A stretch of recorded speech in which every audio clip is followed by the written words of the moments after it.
service reforms. Health will not improve if we keep on working only within the ministries of health. And the governance certainly is not within the Ministry of Health, but it goes beyond Ministry of Health, and it is maybe more developmental, cultural, national issues which we have to tackle. But I think with those challenges and tackling, this book provides some sort of direction, and I think any of the challenges, and that's what I'm going to pose, like I'm saying, very good, it's all well. We know, the people who know Senia and the people who have heard, she is very bright, she is very hardworking, she is very articulate. But I know personally she is also very well connected. She enjoys respect as a public health professional. She knows the system, she knows the people, she has access to the power corridor. So Senia, the challenge is, could you use your charisma, power and influence to clean these joke pipes? So good luck, and you have our and my support, so keep it up. Okay, so a rather minor challenge as follow-up on the book, and that, Abdel, may take you off the public sector rolls officially, because we're worried that you might be absentee from your post at the moment while you're here at WHO. Our next speaker is Wim. Please. Thanks, Tim. Well, I would join in saying that this is a book with many merits, and not the least of which is the title. Because the title, even if it may be chronic bronchitis, still is a title that says a lot about where the situation is there. Chronic or acute, that's the question. One of the merits of the book, I think, and another minor one, is this notion of mixed health systems syndrome. And I think that is very important because it's an issue that indeed affects many, many countries in the world, and that has certainly here in WHO for a long time been an absolute blind spot. This is the thing that everybody knows, but that nobody talks about. So I think that's really an important issue. But I have questions on the terminology, and on the terminology, and particularly on the terminology on the use of the word malpractice in there. And I wonder so that will be my question, to what extent this is intentional, because what we're really looking at is a mix of different things. It's a mix of very reasonable coping strategies of people trying to survive in very difficult circumstances. It's at the same time an expression of rampant commercialization, and at the same time also an expression of a healthcare system seen as a system for selling health commodities. So there's very different aspects to that issue. And I wonder how helpful it is to call that malpractice, or to call a number of these behaviors, to call them malpractice.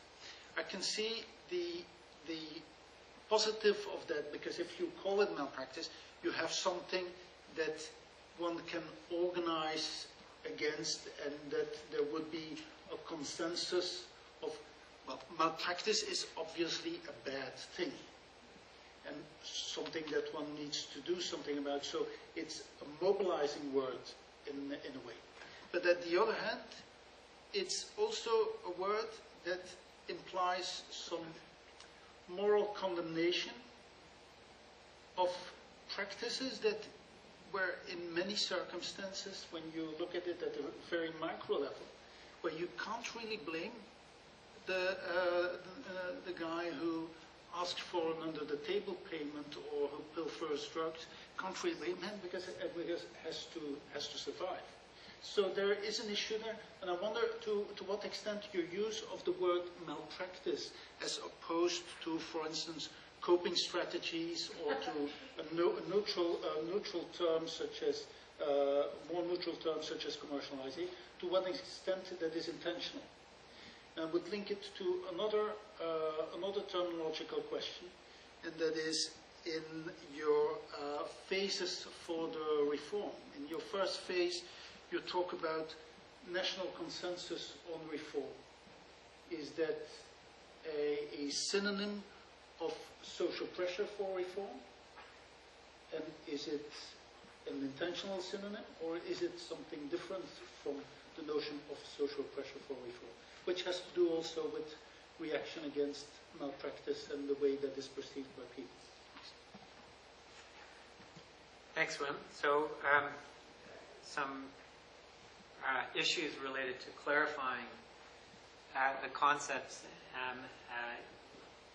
are really related to your intention in using them, which are very clear. David? Thanks a lot. In my time in WHO, which is a long time, the phrase I've heard more than any other, I think, is that every country is different. And I think that most people use that in terms of meaning, well, we can't really learn from each other. It's true and it's not true. It's true to the same extent as if I say everyone around the room here is an individual and we're all different. Yeah, we are. But Sanya was a cardiologist. If she had you on the operating table and she was going to put a stent into you, she'd know where your heart is. She wouldn't have to ask you where it was. She'd know where to put the stent. She'd know roughly what the heart did. Certainly, some hearts work better than others. Some have problems, and some are efficient, and some are not. And it is exactly the same with health systems, or in my interest, health financing systems. There are fundamental things that we know how a health financing system operates. We know where to look for the problems. And I think, as Sanya said in her introductory comments, there are some things from reading this that other countries could easily learn from, because many of the problems are similar. Let me just point out the three broad areas. She talks about insufficient funding for health. Common problem. Less than 3% of GDP spent on health. Low government priority given to health, particularly, in fact, interestingly, at the district level, which have flexibility in allocating government funds to which sector. Interestingly, there again, Pakistan has some innovations that I wasn't aware of. It's got a tax on profits of pharmaceutical companies that goes to health, which is innovative, and many countries say it can't be done. Well, it can be done. It can be done if you want to. That's one interesting part of raising more money for health. The second part is the financial risk protection. There's a lack of financial risk protection to a very large proportion of the population. More than 50% of total health expenditure is out of pocket payments at the time of service, where people delay seeking care, don't get care, particularly the poor. On the other hand, there's a group of people, mainly the affluent, who are covered by forms of insurance, if you like, but there's a lot of them. It's very fragmented. There's one for the armed forces. There's one for one of the biggest employers, that's a foundation. There's one for formal sector employees. The civil servants are covered by government revenues as well. This makes it very complex then to build a universal system in a way, because each of these people have their own benefits, and it's very hard to break this down. But increased financial risk protection for the poor is a fundamental problem and an issue that she takes up. And then finally, the issue that Wim touched upon, how you use resources. Are they being used to get the best out of those resources? Common problem everywhere. She has some suggestions for how that might take place in Pakistan to improve efficiency, reduce waste, corruption, or whatever it's called. Again, we're trying to estimate for the forthcoming World Health Report how much is lost generally through inefficiencies in health systems and how much could be gained. And I think that this is a very important area where countries don't spend enough attention to. So I think there is a lot that countries can learn from in reading this. I think it's worthwhile reading it.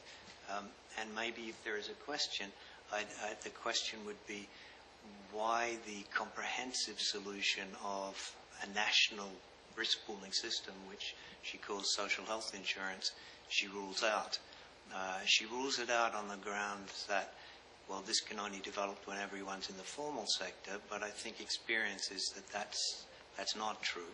That I think that that's an old use of the term social health insurance, but most social health insurance systems now have a large part, often more than 50% of the funds paid out of general government revenues to cover the people that are poor.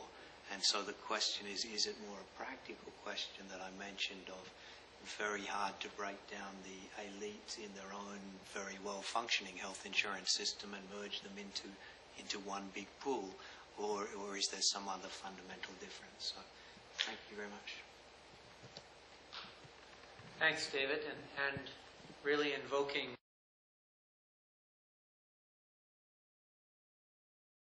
risk pooling system, which she calls social health insurance, she rules out. She rules it out on the grounds that, well, this can only develop when everyone's in the formal sector, but I think experience is that that's not true. That I think that that's an old use of the term social health insurance, but most social health insurance systems now have a large part, often more than 50% of the funds paid out of general government revenues to cover the people that are poor.